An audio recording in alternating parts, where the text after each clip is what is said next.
CM Dhami ने समीक्षा बैठक में बिना तैयारी पहुंचे अधिकारियों को लगाई कड़ी फटकार। 15 जून तक सभी लंबित घोषणाओं के शासनादेश जारी करने के दिए निर्देश। विकास कार्यों को धरातल पर उतारने का सख्त अल्टीमेटम।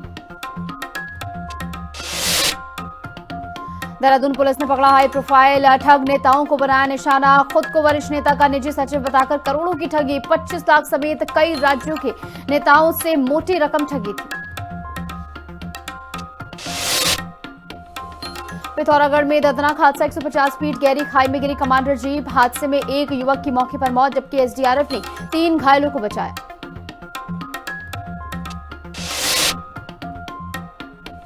चमोली की निजमुला घाटी में आसमानी आफत। 413 पशुओं की मौत। जिलाधिकारी के निर्देश पर राजस्व और पशुपालन टीम ने मौके पर पहुंचकर प्रभावित पशुपालकों को मुआवजे का दिया भरोसा।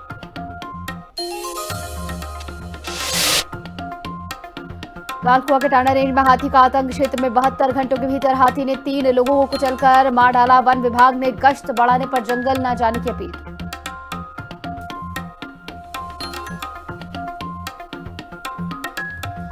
नमस्कार, मैं हूं आपके साथ निशो शर्मा और आप देख रहे हैं हिंदी खबर बुलेटिन की शुरुआत करेंगे बड़ी खबर के साथ। राजधानी देहरादून से एक्शन में मुख्यमंत्री पुष्कर सिंह धामी इस समय नजर आ रहे हैं, जहां पर बिना तैयारी आए अधिकारियों को कड़ी फटकार लगाई गई है। और इसी के साथ साथ आपको बता दें 15 जून तक शासनादेश जारी करने के निर्देश भी सीएम की ओर से यहां पर दिए गए हैं। मुख्यमंत्री घोषणाओं को धरातल पर उतारने का संकल्प भी लिया गया है। विभागीय तालमेल की कमी पर नाराजगी सीएम ने जाहिर यहां पर की है। अधिकारियों को कड़ी फटकार लगाई है। काम में ढिलाई पर जवाबदेही तय होगी, ये चेतावनी सीएम की ओर से दी गई। अल्मोड़ा की विकास योजनाओं की गहन समीक्षा भी सीएम की ओर से की गई। देहरादून में मुख्यमंत्री पुष्कर सिंह धामी ने विकास कार्यों की समीक्षा बैठक के दौरान बिना तैयारी से आए अधिकारियों को जमकर फटकार लगाई। सीएम ने विभागों के बीच तालमेल की कमी पर नाराजगी जताते हुए सख्त निर्देश दिए हैं कि 15 जून तक सभी लंबित घोषणाओं के शासनादेश जारी कर कार्य शुरू किया जाए।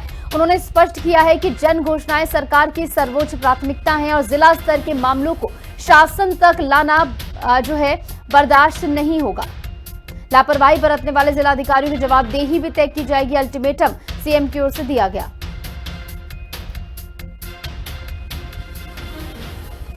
तो यहां बिना तैयारी के आए अधिकारियों को कड़ी फटकार सीएम की ओर से लगाई गई। सीधे तौर पर जनता जनार्दन से जुड़ी तमाम योजनाओं के मद्देनजर अगर कोई भी ढिलाई बरती जाएगी तो उसकी जवाबदेही जो है वो तय होगी। सीएम की ओर से चेतावनी यहां पर दी गई है और अधिकारियों को सख्त तौर पर निर्देशित किया गया है कि किसी भी प्रकार से जो है जनता के साथ जो वादे किए गए हैं विकास को लेकर, अगर उनके साथ कोई खिलवाड़ होता है, उनमें ढिलाई होती है तो ये कतई बर्दाश्त नहीं किया जाएगा। इसमें जवाबदेही भी तय होगी और कड़ा एक्शन भी इसमें लिया जाएगा। यानी सीधे तौर पर पूरे सिस्टम को पारदर्शी और त्वरित बनाने के मद्देनजर सीएम की समीक्षा बैठक जो है काफी अहम मानी जा रही है। तमाम अधिकारीगण इसमें मौजूद रहे, तमाम माननीय लोग भी इसमें मौजूद रहे, जिनके समक्ष आकर तमाम परियोजनाओं की समीक्षा सीएम की ओर से की गई।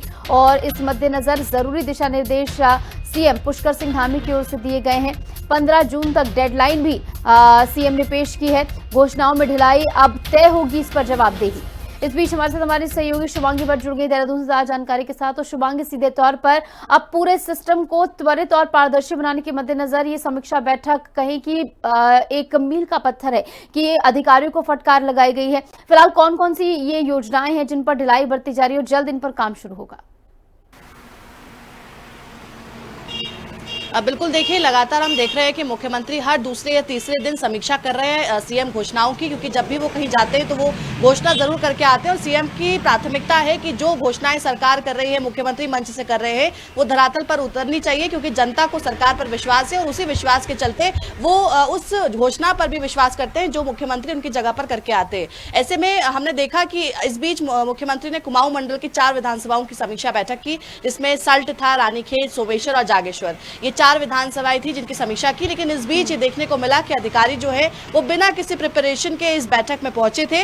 और जब मुख्यमंत्री ने उनसे फीडबैक लिया, उनसे जानकारी ली कि आखिर कितनी घोषणाएं धरातल पर उतरी हैं, तो उनके पास जवाब नहीं था। जिसके बाद मुख्यमंत्री ने उन्हें जमकर फटकार लगाई है और उन्होंने कहा है कि इस तरीके से अब काम नहीं किया जाएगा। जो डेडलाइन दी जाती है तब तक काम ये पूरा होना चाहिए। और इसके साथ साथ 15 जून तक की एक डेडलाइन दी गई है कि जितनी लंबित सीएम घोषणाएं हैं उनके शासनादेश अब जारी करने होंगे, जिसके निर्देश अब मुख्यमंत्री ने दे दिए हैं। इसके अलावा ये देखने को मिला कि जो विभाग है उनके बीच समन्वय ठीक से नहीं हो रहा है। मुख्यमंत्री ने खुद ये बात कही कि पहली बात, आप बिना किसी प्रिपरेशन के बैठक के अंदर आए हैं, और इसके अलावा विभागों के बीच समन्वय नहीं है, जिसकी वजह से कामों में लगातार देरी हो रही है। ऐसे में कई जगहों पर काम शुरू जरूर हो गया है, लेकिन वहां पर शिलापट्टी नहीं है। इसके अलावा कई सारे काम ऐसे हैं जो अभी तक लंबे समय से लंबित चल रहे हैं, और अभी तक जो अधिकारी हैं उनको इस बात की जानकारी ही नहीं है कि आखिर इन विधानसभा क्षेत्रों में कितना काम हुआ है। तो अब मुख्यमंत्री ने जो सचिव है, सचिवों को निर्देशित किया है कि अब वो खुद ग्राउंड पर उतरकर देखेंगे कि कितना काम अभी तक सीएम घोषणाओं का हुआ है, और उसके बाद एक विस्तृत रिपोर्ट सीएम के आगे पेश करेंगे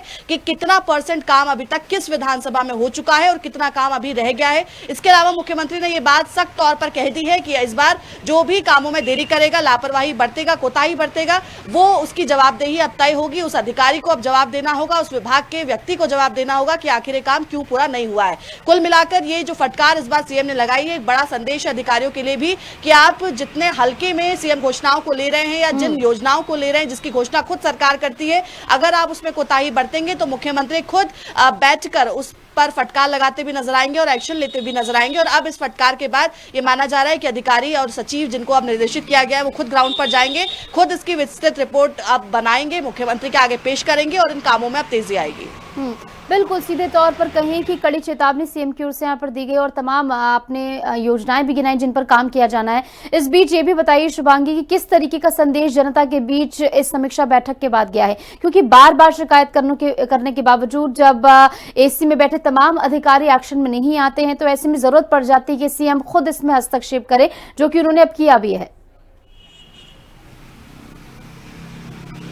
बिल्कुल, देखिए, जब मुख्यमंत्री खुद ऐसे मामलों में फटकार लगाते हैं और बड़े अधिकारियों को फटकार लगाते हैं, तो एक अच्छा और बड़ा संदेश भी जनता तक जाता है कि मुख्यमंत्री जो सूबे के मुखिया हैं, जिन पर हम विश्वास जता रहे हैं, वो हमारे लिए गंभीर हैं और जो घोषणाएं वो करके गए उनको धरातल पर उतारने के लिए हर संभव प्रयास कर रहे हैं। और यही कारण है कि हर दूसरे दिन तीसरे दिन, जैसे मैंने कहा कि कभी गढ़वाल के विधानसभा क्षेत्रों की समीक्षा हो रही है, कभी कुमाऊं के क्षेत्रों की समीक्षा हो रही है, कभी तराई की क्षेत्रों की समीक्षा हो रही है। तो कुल मिलाकर मुख्यमंत्री की ये कोशिश है कि जितने मंडल यहाँ पर हैं, जो तराई के क्षेत्र हैं, चाहे वो पहाड़ी क्षेत्र है, सभी में जो भी घोषणाएं की गई हैं और जो जनता का जो विश्वास है सरकार पर, उसको पूरा किया जा सके, और जो भी अधिकारी ऐसी लापरवाही बरतते हैं उन पर एक्शन लेने के बाद या उनको फटकार लगाने के बाद एक अच्छा संदेश भी दिया जा सके कि हमारे विभागों के अंदर पारदर्शिता के साथ हम काम करवाएंगे। हमारी राज्य सरकार प्रयास कर रही है कि पूरी पारदर्शिता के साथ काम हो और जनता के हित में जो घोषणाएं की गई है वो धरातल पर भी उतरे, और यही संदेश जनता तक भी गया है। और अब ये जो फटकार लगाई गई है, जो समन्वय नहीं देखने को मिल रहा था अधिकारियों के बीच, जो वो तैयारी के साथ बैठक के अंदर नहीं आ रहे थे,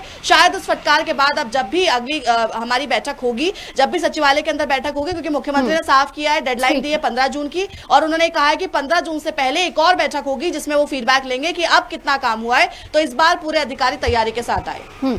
ठीक है शुभांगी, बहुत बहुत शुक्रिया, आप जुड़ी तमाम जानकारी आपने साझा की। और अब बात करेंगे बंगाल को लेकर। बंगाल विधानसभा चुनाव में बीजेपी की शानदार जीत में धाकड़ धामी की भी धमक दिखाई दी है। उत्तराखंड के मुख्यमंत्री पुष्कर सिंह धामी ने पश्चिम बंगाल की जिन सीटों पर प्रचार किया, वहां भाजपा को शानदार सफलता मिली है। बंगाल की जीत पर सीएम धामी ने कहा कि उन्होंने पहले ही कहा था कि बंगाल में बीजेपी की डबल इंजन की सरकार बनेगी, और अब चुनाव परिणाम में इस पर मुहर भी लग गई है। देखिए खास रिपोर्ट।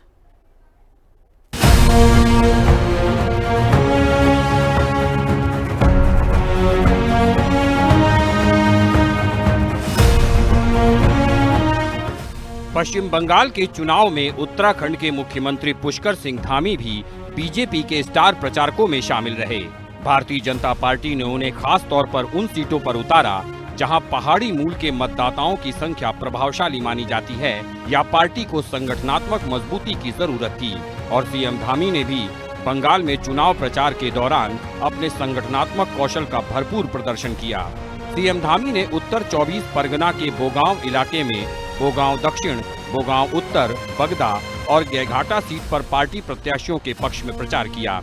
धामी ने बंगाल में यूसीसी, लैंड जिहाद, नकल विरोधी कानून वाला उत्तराखंड मॉडल, बंगाली अस्मिता और डबल इंजन सरकार के बारे में जनता को प्रभावी संदेश दिया। धामी की सभाओं में भीड़ उमड़ी और उन्होंने पार्टी कार्यकर्ताओं में ऊर्जा भरने का काम किया। धामी के भाषणों में उत्तराखंड के विकास मॉडल और सांस्कृतिक जुड़ाव की झलक दिखाई दी, जिसे पार्टी ने देवभूमि मॉडल के रूप में पेश करने की कोशिश की। धामी के प्रचार का बोगांव दक्षिण, गोगांव उत्तर, बगदा और गैघाटा सीट पर असर दिखा और बीजेपी ने चारों सीटों पर शानदार जीत हासिल की। इस तरह धामी का स्ट्राइक रेट 100% रहा।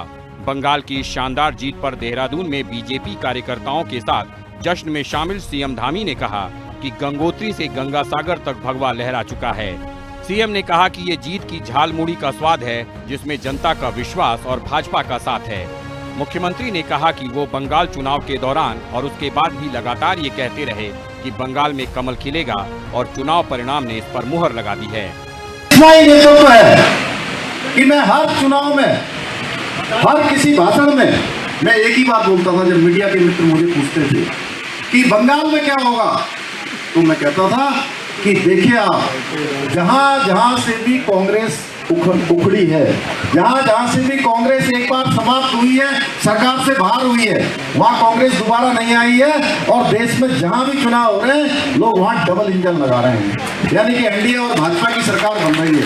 मैं इसको उदाहरण देता था कि इसके बगल में बिहार है, बंगाल के बगल में बिहार है, उड़ीसा है, वहां डबल इंजन लगा है।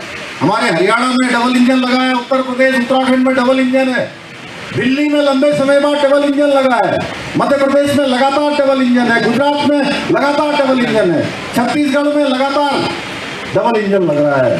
तो भाइयों बहनों, ये मान लीजिए कि ये जो चुनाव है हमारे प्रधानमंत्री मोदी जी के नेतृत्व में बंगाल में डबल इंजन लग गया है, तो आप देश में जहां भी चुनाव होंगे वहां की जनता वहां डबल इंजन लगाएगी।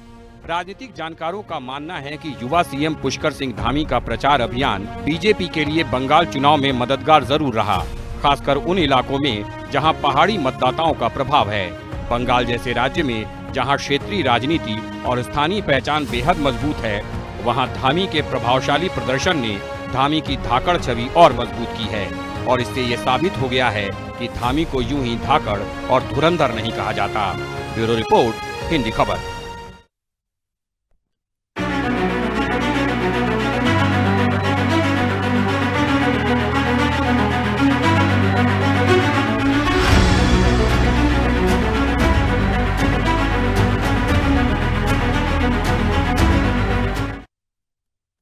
उत्तराखंड के मुख्यमंत्री पुष्कर सिंह धामी ने देवभूमि की आध्यात्मिक विरासत और आधुनिक विकास को साथ लेकर चलने की अपनी प्रतिबद्धता दोहराते हुए कहा कि वर्ष 2014 के बाद पीएम मोदी के नेतृत्व में देश में सनातन संस्कृति के पुनर्जागरण का स्वर्णिम काल प्रारंभ हुआ। उन्होंने कहा कि आज भारत अपनी सांस्कृतिक पहचान को न केवल संरक्षित कर रहा है, बल्कि उसे वैश्विक मंच पर नई प्रतिष्ठा भी दिला रहा है। मुख्यमंत्री धामी ने कनेक्टिविटी और विकास संबंधी काम भी गिनवाए। देखिए खास रिपोर्ट।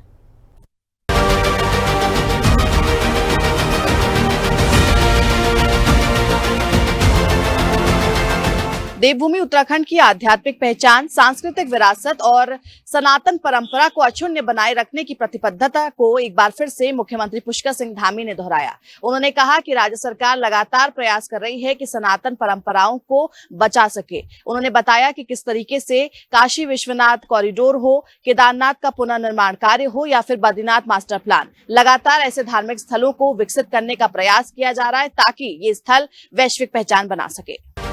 धार्मिक आस्था का पुनर्जागरण। मुख्यमंत्री धामी ने कहा कि अयोध्या में राम मंदिर का निर्माण केवल एक धार्मिक परियोजना नहीं, बल्कि देश की आस्था, संस्कृति और स्वाभिमान की पुनर्स्थापना का ऐतिहासिक प्रतीक है।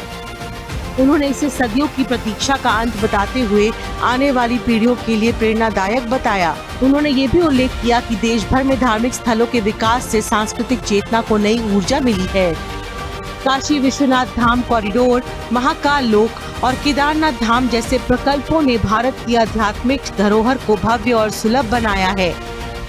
केदारनाथ पुनर्निर्माण, आस्था और संकल्प का प्रतीक। धामी ने वर्ष 2013 की आपदा के बाद केदारनाथ धाम के पुनर्निर्माण को एक ऐतिहासिक उपलब्धि बताया। उन्होंने कहा कि प्रधानमंत्री मोदी के मार्गदर्शन में केदारपुरी को दिव्य और भव्य स्वरूप प्रदान किया गया, जिससे ये स्थल विश्व भर के श्रद्धालुओं के लिए आकर्षण का केंद्र बन गया है। 22 अप्रैल से शुरू हुई 4 धाम यात्रा में अब 3 लाख से अधिक श्रद्धालु दर्शन कर चुके हैं, जो राज्य के प्रति लोगों की गहरी आस्था को दर्शाता है। धार्मिक पर्यटन को मिल रही नई गति। मुख्यमंत्री ने बताया कि राज्य सरकार ने वर्ष 2024 से शीतकालीन यात्रा की शुरुआत की है, जिससे साल भर तीर्थाटन संभव हो सके। इस पहल से स्थानीय लोगों को रोजगार मिलने के साथ साथ राज्य की अर्थव्यवस्था को भी मजबूती मिल रही है। उन्होंने कहा कि प्रधानमंत्री मोदी की आदि कैलाश यात्रा के बाद इस क्षेत्र में पर्यटकों और श्रद्धालुओं की संख्या में उल्लेखनीय वृद्धि हुई है। सीमांत क्षेत्रों को इससे नई पहचान और विकास के अवसर मिल रहे हैं। कनेक्टिविटी और आधारभूत ढांचे पर जोर। धामी ने कहा कि उत्तराखंड में कनेक्टिविटी को मजबूत करने के लिए कई महत्वपूर्ण परियोजनाएं तेजी से आगे बढ़ रही हैं। दिल्ली देहरादून इकोनॉमिक कॉरिडोर के पूरा होने से यात्रा समय में भारी कमी आएगी, जिससे पर्यटन, व्यापार और तीर्थाटन को नई गति मिलेगी।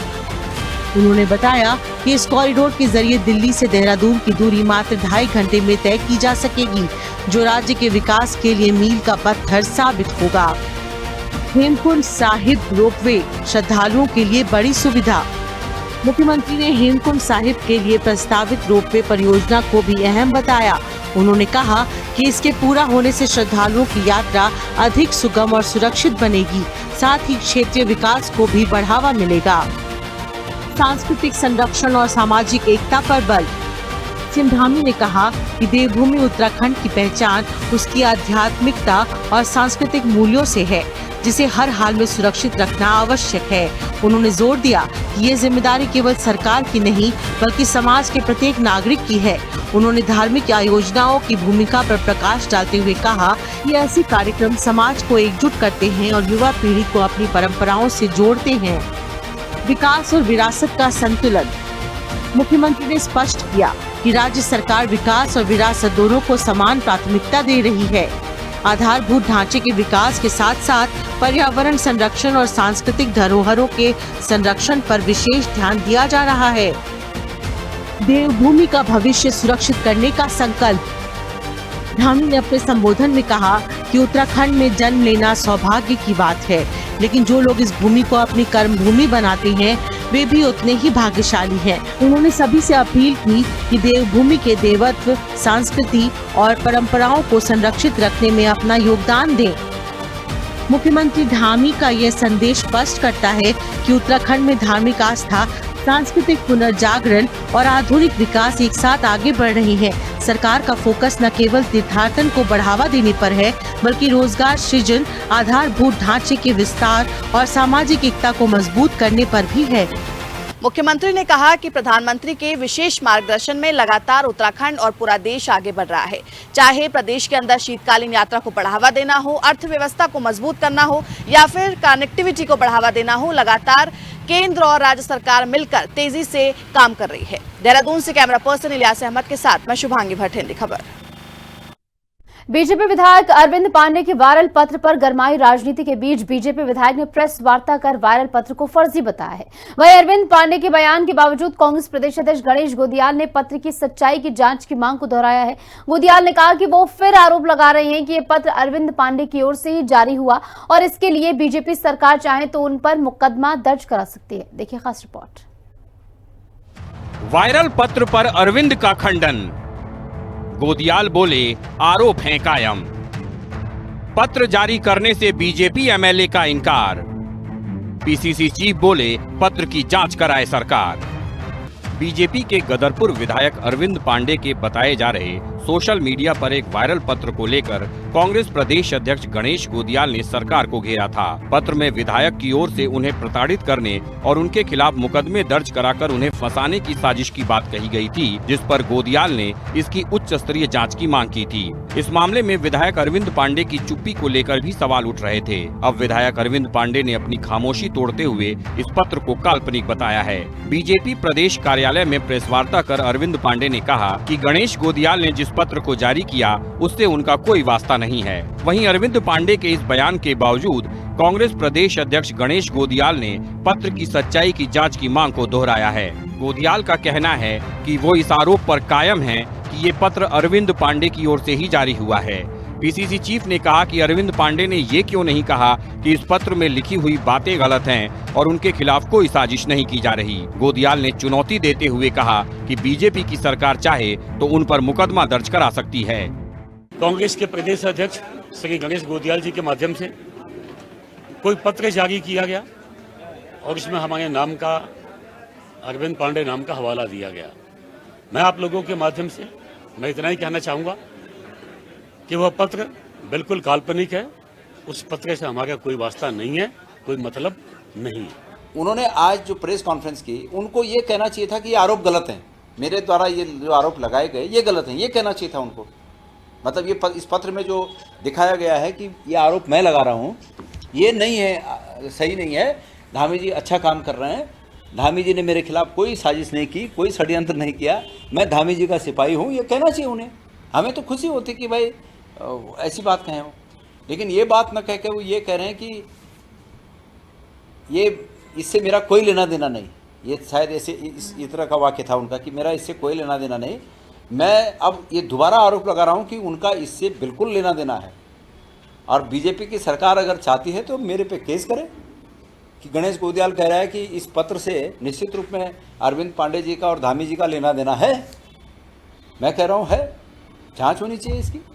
अवैध खनन के मुद्दे पर अपनी ही सरकार को घेरने वाले और अधिकारियों के खिलाफ मोर्चा खोलने को लेकर चर्चा में रहे विधायक अरविंद पांडे के भाई समेत 4 लोगों के खिलाफ बाजपुर पुलिस ने फर्जी तरीके से जमीन हड़पने के आरोप में मुकदमा दर्ज किया था, जिसके बाद विधायक अरविंद पांडे ने इशारों में सरकार और जिले के अधिकारियों पर अपने बयानों के तीर छोड़े थे। हालांकि बीजेपी नेतृत्व के हस्तक्षेप के बाद विधायक ने चुप्पी साध ली थी। अब विधायक के कथित वायरल पत्र पर मचे घमासान के बाद अरविंद पांडे ने पत्र से अपना संबंध होने से इनकार किया है। हालांकि पत्र में सरकार पर जो आरोप लगाए गए थे उस पर अरविंद पांडे ने कुछ नहीं कहा है, जिसे लेकर कांग्रेस प्रदेश अध्यक्ष अब भी सरकार और बीजेपी पर हमलावर हैं। देहरादून से संवाददाता शुभांगी भट्ट के साथ ब्यूरो रिपोर्ट, हिंदी खबर।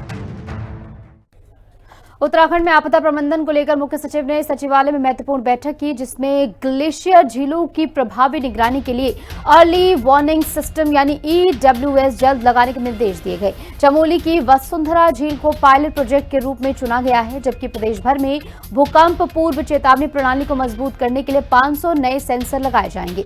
IIT रुड़की के सहयोग से बन रहे इस वैज्ञानिक मॉडल का उद्देश्य चमोली, उत्तरकाशी और पिथौरागढ़ जैसे संवेदनशील क्षेत्रों में जोखिम को न्यूनतम करना है।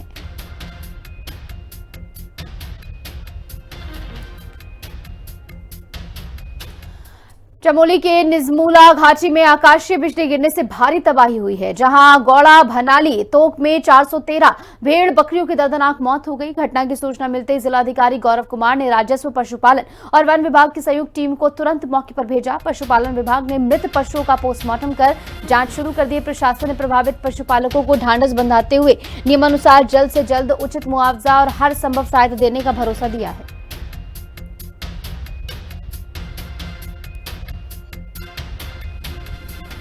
और चलिए पिथौरागढ़ से एक बड़ी खबर आ रही है, जहां मूनाकोट और झूला घाट मार्ग पर सड़क हादसा हुआ है। अनियंत्रित होकर जीप गहरी खाई में जा गिरी। एक व्यक्ति की इस हादसे में मौत हुई, जबकि 3 इसमें गंभीर रूप से घायल बताए जा रहे हैं। SDRF ने खाई में गिरे तीनों को रेस्क्यू कर लिया है। विवाह समारोह से लौट रहे थे सभी और कार जो है अचानक खाई में गिर जाती। जिले के बूरा गांव के पास यह हादसा हुआ। पिथौरागढ़ में खुशियां जो है मातम में तब्दील हो गई, जब एक विवाह समारोह से लौट रही कमांडर जीप झूला घाट मार्ग पर बूरा गांव के पास अनियंत्रित होकर 150 मीटर गहरी खाई में जा गिरी। हादसे के वक्त वाहन में 4 लोग सवार थे, जिनमें से एक व्यक्ति की मौके पर मौत हो गई है, जबकि 3 अन्य गंभीर रूप से घायल बताए जा रहे हैं। सूचना मिलते ही SDRF की टीम ने दुर्गम परिस्थितियों में रेस्क्यू ऑपरेशन चलाकर शव को बाहर निकाला है और घायलों को उपचार के लिए अस्पताल भिजवाया गया।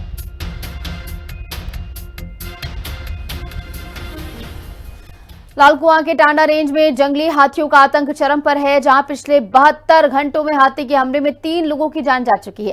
ताजा घटना में एक हाथी ने गेहूं से लदे टेम्पो पर हमला कर दिया, जिसमें सवार 3 लोगों ने भागकर मुश्किल से अपनी जान बचाई। लगातार हो रही इन दर्दनाक घटनाओं के बाद वन विभाग ने गश्त बढ़ा दी है। रेंज अधिकारी ने चेतावनी दी है कि वर्तमान में सहवास काल के कारण हाथी अधिक आक्रामक है, इसलिए ग्रामीण जंगलों में जाने से बचें। हमारा पूरा प्रयास है कि जनता को जागरूक किया जाए कि वो जंगलों का अकेले न जाएं और बहुत ही जरूरी है तो समूह में जाएं। इसी उद्देश्य से मैं स्वयं और मेरा पूरा स्टाफ फील्ड में लगा हुआ। अभी आप देख रहे हैं मैं सावधानी खत्ते से आ रहा हूँ। लोगों को मैंने जागरूक किया, समझाया अगर हाथी रात में दिखाई देते हैं तो वो ढोल नगाड़ा बजा के भगाएं या फिर अपने खत्तों के पास आग जला के रखें, सोलर लाइट का प्रयोग करें। यही है बचाव का तरीका। चूंकि बड़ा जानवर है, इसको एकदम टेंटाइज नहीं किया जा सकता। अगर कोई टाइगर लेपर्ड होता है तो टेंटाइज करके बाहर ले जाते हैं। ये चूंकि बड़ा जानवर है और आइडेंटिफाई भी नहीं है कौन है, झुंड में हाथी घूम रहे, तो किसको हम टेंटाइज करेंगे। तो अभी यह है कि जनता को जागरूक करने का प्रयास है और वही कर रहे हैं। देहरादून से एक बड़ी खबर आपको बता दें, महिला नेता से 25 लाख रुपए ठगे गए हैं। खुद को वरिष्ठ पदाधिकारी सचिव इसने बताया है और इसमें अमृतसर का आरोपी जाखन से गिरफ्तार किया गया है। राजस्थान में करोड़ों की धोखाधड़ी करने वाला यह आरोपी टिकट दिलाने के नाम पर इसने ठगी की। एसएसपी के निर्देश पर सफलता मिली है। देहरादून पुलिस ने एक हाई प्रोफाइल अंतर्राज्यीय ठग गिरोह के सरगना को गिरफ्तार करने में बड़ी सफलता हासिल की है। आरोपी कनिष्क उर्फ गौरव कुमार खुद को कांग्रेस पार्टी के वरिष्ठ पदाधिकारी का निजी सचिव बताकर नेताओं को झांसा देता था। उसने उत्तराखंड की महिला जनप्रतिनिधि भावना पांडे से पद और सर्वे के नाम पर 25 लाख रुपए ठग लिए थे। पंजाब निवासी शातिर ठग राजस्थान और बिहार में भी करोड़ों की धोखाधड़ी कर चुका है। पुलिस अब इसके अन्य नेटवर्क की तलाश में जुट गई है। और चलिए इसी के साथ हमारे इस खास बुलेटिन में इतना ही। आप देखते रहिए हिंदी खबर।